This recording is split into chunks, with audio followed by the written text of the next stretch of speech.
What's going on, guys? I'm taking a walk at the park right now because today's my rest day, and I thought I'd talk to you guys a little bit about rest days and share with you what I typically do on my rest days. So, rest days are the days where we're not working out, we're taking a day off, and to let the muscles recover and give them some rest so that we can train them accordingly and efficiently, because our body needs rest, our muscles need rest. So that is what rest days are for. And I normally would take rest days to improve my movements, improve my form, or do some stretches, do some activation exercises, or do some fun activities. So it depends on how I schedule it. Because rest days are free and easy, there's no rest day program or things that we should do on rest days. Because as long as our muscles get rest, our body gets to rest days are all good. For my rest days, take today for an example, I took a walk at the park because I just feel like walking around and enjoy the wind and the environment a little bit. And some other rest days, I would just do fun stuff with my friends. Go hang out somewhere, play some games, and probably some of the physical activities that I think my body can still sustain, on top of the DOMS and the soreness that my body needs time to recover from. So activities like let's say cycling, badminton, and some sports activity that is basically just to have fun and it's not too extreme, that I'm confident that my body can bear with, it is fine. So here is an example of some of the activities that I do. I know this is boxing and it is pretty extreme because my training right now is not giving me extreme soreness, and my recovery rate can still catch up with it. So on days like this, I would actually go for a little bit more advanced activity like boxing. So I went over to my neighbor's place and he teaches Muay Thai, and that is where I joined him and I learned from him, doing some fun stuff, practicing some hand and leg coordination and doing things differently. So doing things like this, it improves my functionality. Let's say hand and leg coordination and all these drills are not part of my training. I'm not good at this. In fact, I keep forgetting all these drills and what's next. Like, when do I, let's say it's a jab and a cross and a hook, 3 simple movements, and I can forget about it like pretty easily. I can't consistently do it. So yeah, doing fun stuff like this, practicing something different, bringing my physical activity to a new level, that is considered fun to me. And my goal in fitness is basically to be able to be fit enough to do almost everything that I'm interested in.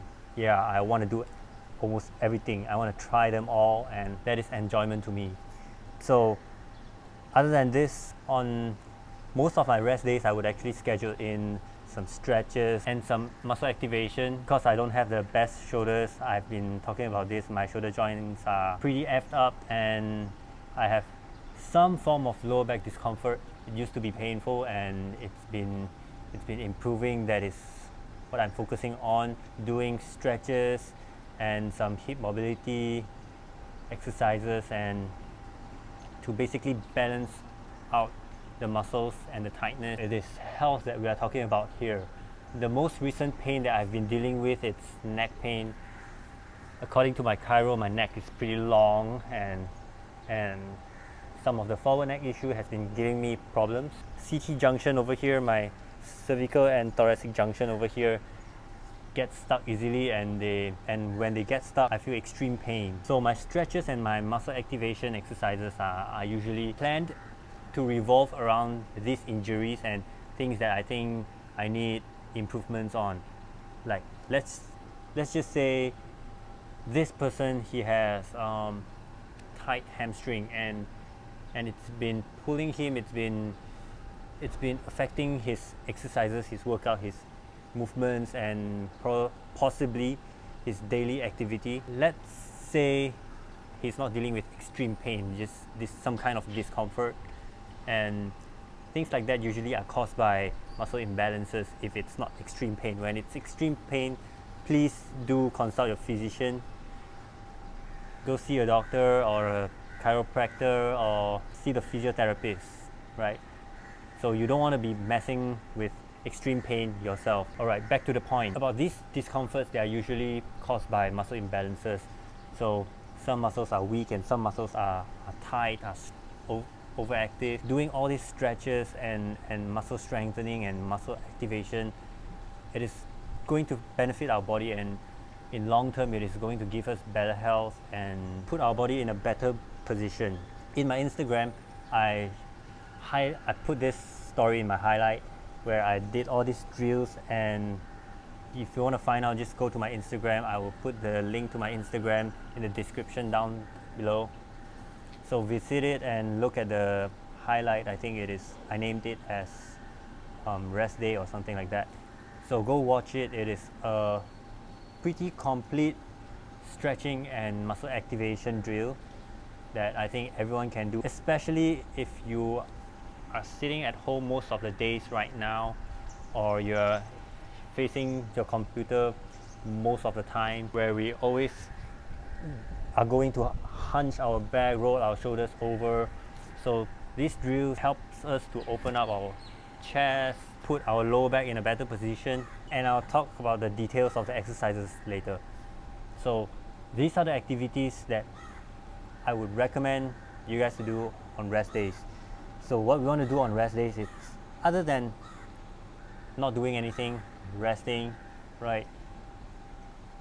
Why not use rest days to do something that improves our body, to put our body in a better position to achieve health? So rest days can be more beneficial than it sounds like. Just like any other day where we work in the morning and at night it's our rest time, right?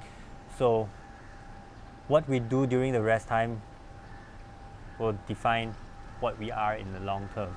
So what we do on rest days, it's going to define our physical health in the future, provided we are not doing things wrongly. And so if we are doing the necessary stretches and strengthening the necessary muscles for better health, in the long term, we do it consistently, we will be able to enjoy a healthier body.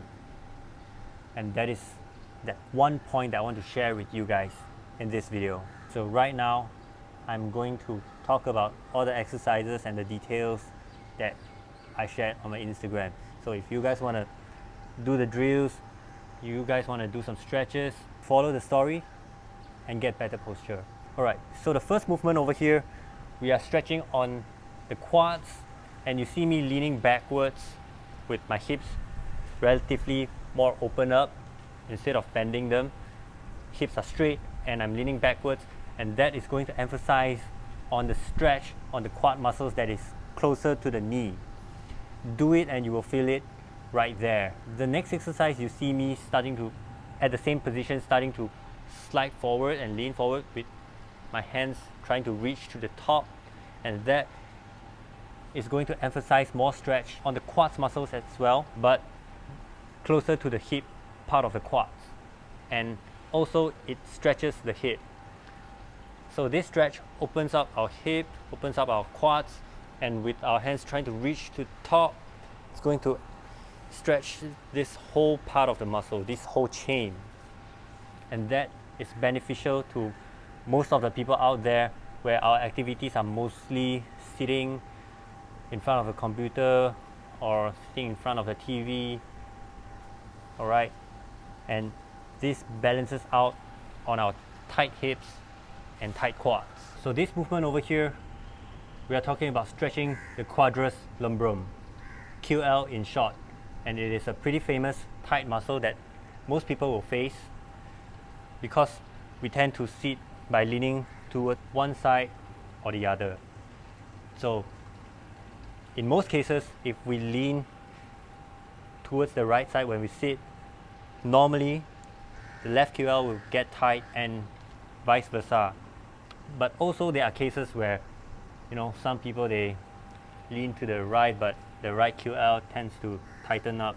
It is pretty weird. I would recommend that most people do this exercise to stretch out the QL to balance out both sides so that our lumbar will not curl in just one way, right? I personally am dealing with imbalanced hip. One side of my hip is higher, and tight QL is part of the reason why. And by doing this more regularly, I am facing lesser discomfort on my lumbar spine, and I believe that lower back problem is a famous problem to most people. And moving on to the next movement, we are talking about stretching the rib part, the thoracic part of the spine, sideways. You see me reaching sideways at different angle, to the front, to the back. We are stretching it 3D. We are fixing some form of rotation problem. When our spine rotates, right, if it gets tight, it's going to stay there. So by stretching it at different angle and sideways, you open up the ribs, the tight muscles of the ribs, and helps us breathe better. Moving on to the next stretch over here, we are talking about the chest stretch, and it is extremely important to stretch out our chest, because when most of our activity are about sitting down and having our hands forward, and this is pretty famous, we are talking about using the computer or using the phone right here, our shoulders are rolled forward. So it is always good to stretch out our chest this way, open up our shoulders, bring our shoulders back and put our shoulders in a better position, and that will definitely benefit our shoulder joint. So I can't say eliminate, but it reduces the risk of cracking shoulders or any shoulder injury. And this stretch over here, it is also a part of chest stretch, but then we are emphasizing on the pec minor. Pec minor, it joins from here to here, so by raising our arms up slightly at an angle and stretching it, it brings this point further apart, and we're stretching on the pec minor. And pec minor, they get tight usually, and when they get tight, because you see the muscle attachment, it's like that, so when they are tight, they bring our shoulders forward. So it is extremely important to stretch our chest at two angles, the lower angle and the higher angle, and this will definitely benefit our shoulder joint. Alright, when we're done with stretches, it is time for us to move on to some muscle strengthening. So the exercises you see me doing right here, it is actually adopted from Vin from MyoDetox.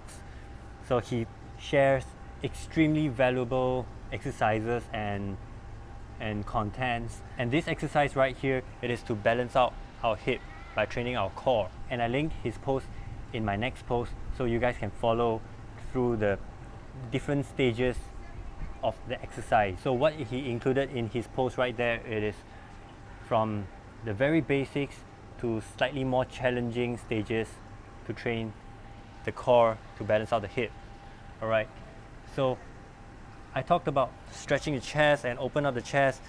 Definitely it makes sense to train some external rotators muscles like the back and some serratus anterior, right? But then we are doing it on our workout days. That's why on my rest days I am not doing them, but I am focusing more exercises on balancing the hip. I am not training my abs directly, but I am doing muscle strengthening work to balance out the hip. So you see me, so you see what I did there. So we have to understand what do we train daily and work around it and strengthen the necessary muscles. If we are not training it on our workout days, let's say we are not training back on our workout days, possibly I will be doing some muscle strengthening work on our back. And muscle strengthening and muscle building is two different things. We're not talking about training strength. We're talking about strengthening them so that they can sustain our daily activity, they can sustain our daily posture. It is about the endurance and the strength together of the muscle to hold up our body. It's not about training the strength of our muscles and how much weight we can lift. So person A might be able to lift like 300 kg, but then when we talked about the strength of the muscle to hold up a better posture, person A might not have it. It depends on what the person A do to improve his posture and muscle balancing. So muscle strengthening and strength training is two different things. And there we have it, things we can do on our rest days. And today I'm walking around the park to feel the balance of my muscles as I walk, and walking it out, it is also a good way to practice the functionality of our muscles. So on top of just basic walking, everyday walking, I tend to put a little bit more focus on the form, how do I walk, how does the posture feel, is everything feeling okay, is everything balanced, and that is enough already. And there you guys have it. If you like the content, please do me a favor and smash the like button. And if you haven't subscribed, please subscribe to my channel, and I'll see you in the next one. So I haven't been doing pull-up for months, and there's a pull-up bar right there, and my itchy hands are going to do some pull-ups, and it's going to be, I think it's my first pull-up of the year.